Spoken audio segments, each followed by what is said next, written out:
So you've been doing country music a fair while. We're going back. How many years do you reckon now since the start? I've been doing it full time for 10 years, almost, very nearly 10 years, and I've been I started probably playing live with it because I started by doing covers in pubs, and I was doing like old rock and roll covers because they were easy to do.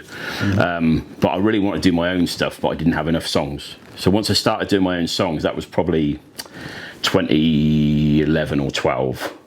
And then my first album came out in 2014. So it's been quite a while now, I suppose. So 10 years since the debut album came out. How would you say things have changed? Because there must have been a bit of a change in the scene. You see, since country's obviously blown up in the last few years, everyone's jumped on it. Yeah. How was it back then, and how has it kind of changed, would you say? It's a really good question. You know, not many people ask me that actually, because it has.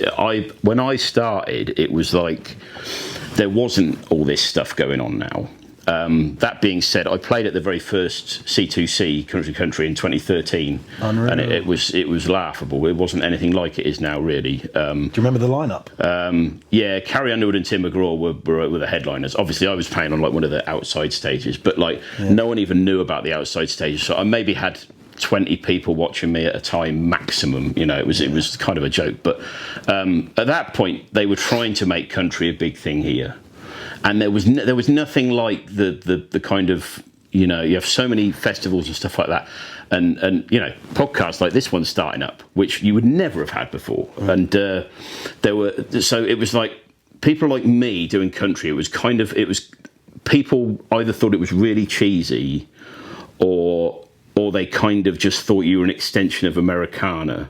And I still get treated like that sometimes as well, but definitely in the last few years, you also had the back end of the country music clubs, which still happen. But you know what I mean by them, like the line dancing ones, and everyone stands and plays to a backing track and stuff like that. They were hugely popular, and they're kind of dying out now. But when I started, I ended up playing a couple of those things, and they hated what I was doing because I was playing my own songs. I didn't know the songs. I didn't have a backing track. It was not what they had come for, you know. They just kind of sat there miserable.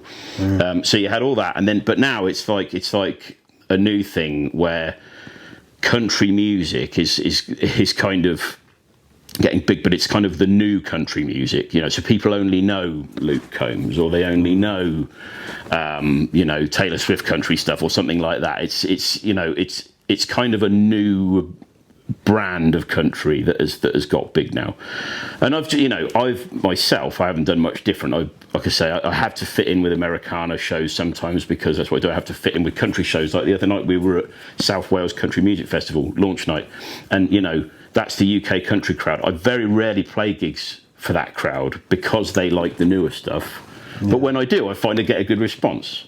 So I think, it has changed, but I've just kind of tried to keep my same path all the way through it, and just kept doing what I was doing.